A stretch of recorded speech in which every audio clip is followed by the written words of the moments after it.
বর্তমান সরকার পাট এবং পরিবেশের উপরে বিশেষভাবে নজর দিয়েছে। MPO national productive organization MPO শিল্প মন্ত্রণালয়ের আয়োজনে দিনব্যাপী কর্মশালা অনুষ্ঠিত হচ্ছে। পাটজাত উৎপাদনশীলতা বৃদ্ধির লক্ষ্যে চ্যালেঞ্জ কর্মশালা। এই পাটের উপরে উৎপাদনশীলতা বৃদ্ধি করা বর্তমান সরকারের লক্ষ্যমাত্রা। বর্তমান সরকার পাট এবং পরিবেশের উপরে বিশেষভাবে নজর দিয়েছে। তার প্রধান লক্ষ্য আমরা জানি, ইতিমধ্যে সরকার পলিথিন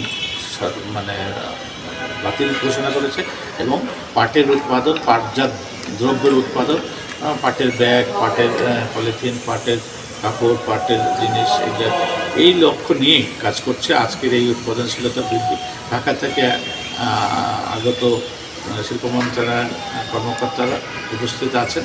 আমাদের ৪৫ জন পার্টিসিপেশন উপস্থিত আছেন। খুলনার বিভিন্ন সেক্টরের নারী উদ্যোক্তা, ক্ষুদ্র উদ্যোক্তারা উপস্থিত আছেন। তাদের সমন্বয়ে এই কর্মশালা অনুষ্ঠিত হচ্ছে, একদিনের কর্মশালা। এবং আশা করি এই কর্মশালা থেকে আমাদের উদ্যোক্তারা কিছুটা ধারণা পেলেও উপকৃত হবে এবং এই উপকার নিয়ে তারা আগামী দিনের তাদের উৎপাদনশীলতা বৃদ্ধি করবে এবং তাদের ব্যবসাতে এই মেধা এবং প্রশিক্ষণ এবং বক্তব্যগুলো কাজে লাগাবে।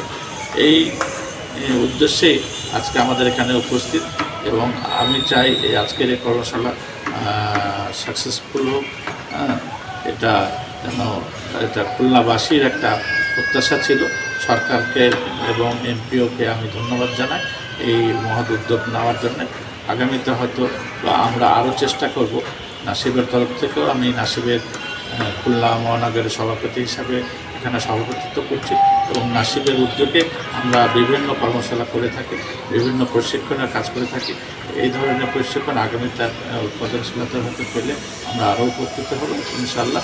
এই লক্ষ্যমাত্রা নিয়ে সরকারের সাথে একসাথে কাজ করতে আমরা আগ্রহ প্রকাশ করি এবং দেশের উন্নয়নে আমাদের অবদান রাখতে চেষ্টা করব।